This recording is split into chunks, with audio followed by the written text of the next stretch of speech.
Thank you.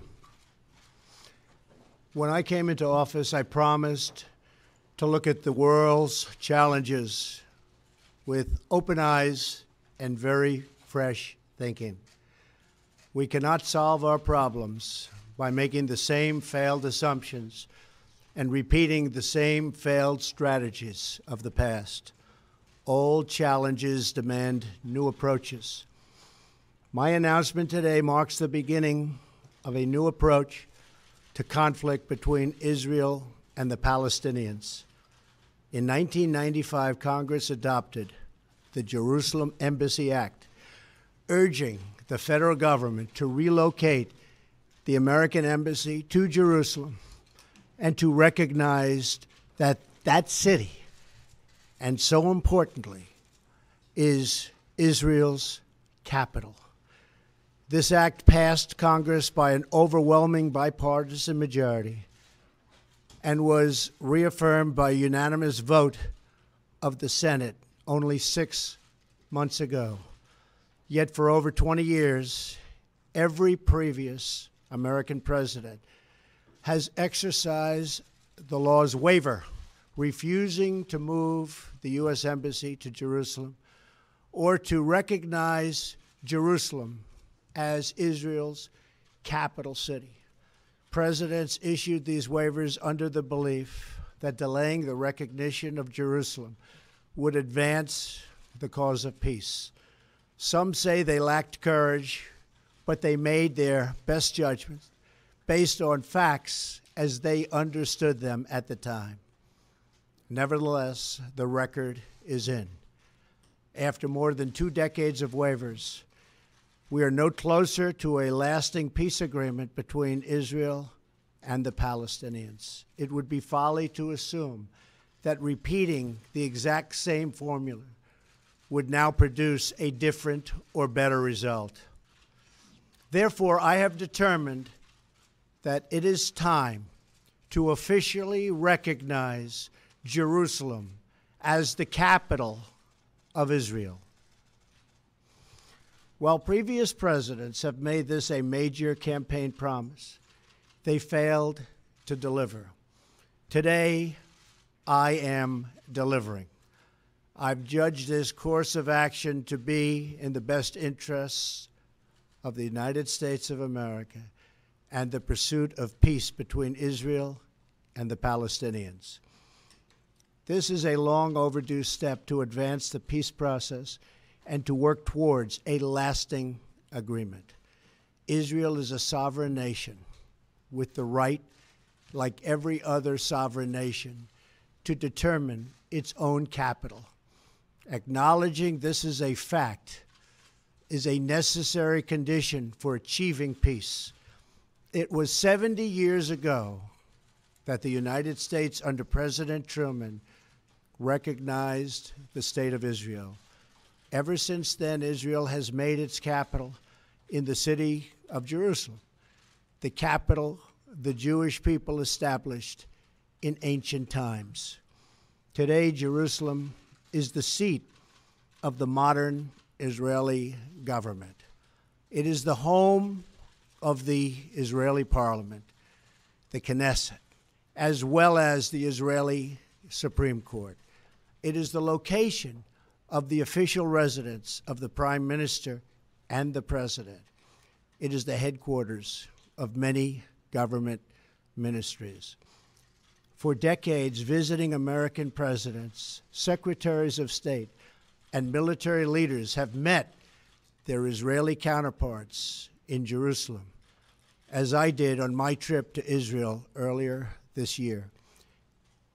Jerusalem is not just the heart of 3 great religions, but it is now also the heart of one of the most successful democracies in the world. Over the past 7 decades, the Israeli people have built a country where Jews, Muslims, and Christians, and people of all faiths are free to live and worship according to their conscience and according to their beliefs. Jerusalem is today and must remain a place where Jews pray at the Western Wall, where Christians walk the stations of the cross, and where Muslims worship at Al-Aqsa Mosque.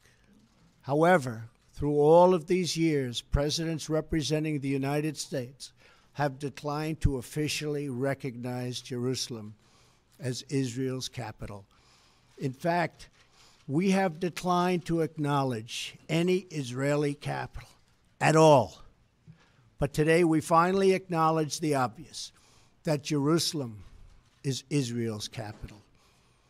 This is nothing more or less than a recognition of reality. It is also the right thing to do. It's something that has to be done. That is why, consistent with the Jerusalem Embassy Act, I am also directing the State Department to begin preparation to move the American Embassy from Tel Aviv to Jerusalem. This will immediately begin the process of hiring architects, engineers, and planners so that a new embassy, when completed, will be a magnificent tribute to peace. In making these announcements, I also want to make one point very clear. This decision is not intended in any way to reflect a departure from our strong commitment to facilitate a lasting peace agreement. We want an agreement that is a great deal for the Israelis and a great deal for the Palestinians. We are not taking a position of any final status issues, including the specific boundaries of the Israeli sovereignty in Jerusalem or the resolution of contested borders. Those questions are up to the parties involved. The United States remains deeply committed to helping facilitate a peace agreement that is acceptable to both sides. I intend to do everything in my power to help forge such an agreement. Without question, Jerusalem is one of the most sensitive issues in those talks. The United States would support a two-state solution if agreed to by both sides. In the meantime, I call on all parties to maintain the status quo at Jerusalem's holy sites, including the Temple Mount, also known as Haram al-Sharif. Above all, our greatest hope is for peace, the universal yearning in every human soul. With today's action, I reaffirm my administration's longstanding commitment to a future of peace and security for the region. There will, of course, be disagreement and dissent regarding this announcement. But we are confident that ultimately, as we work through these disagreements, we will arrive at a peace and a place far greater in understanding and cooperation. This sacred city should call forth the best in humanity, lifting our sights to what it is possible, not pulling us back and down to the old fights that have become so totally predictable. Peace is never beyond the grasp of those willing to reach it. So today we call for calm, for moderation, and for the voices of tolerance to prevail over the purveyors of hate. Our children should inherit our love, not our conflicts. I repeat the message I delivered at the historic and extraordinary summit in Saudi Arabia earlier this year. The Middle East is a region rich with culture, spirit, and history. Its people are brilliant, proud, and diverse, vibrant, and strong. But the incredible future awaiting this region is held at bay by bloodshed, ignorance, and terror. Vice President Pence will travel to the region in the coming days to reaffirm our commitment to work with partners throughout the Middle East to defeat radicalism that threatens the hopes and dreams of future generations. It is time for the many who desire peace to expel the extremists from their midst. It is time for all civilized nations and people to respond to disagreement with reasoned debate, not violence.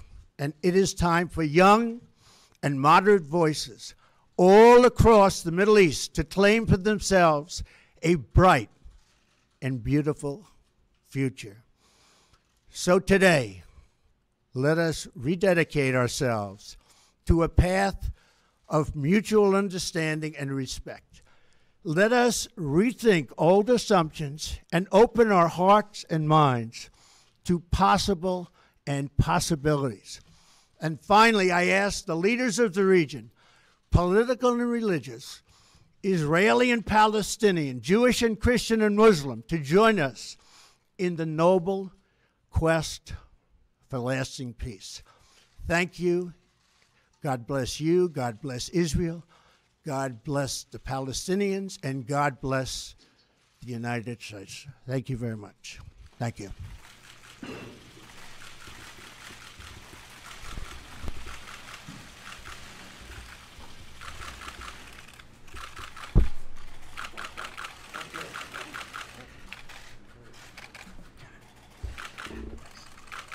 Thank you.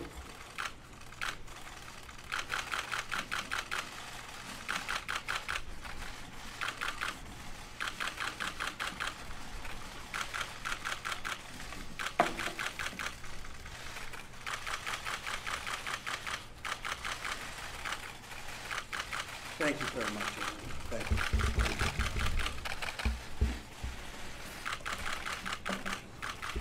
Thank you. Thank you very much.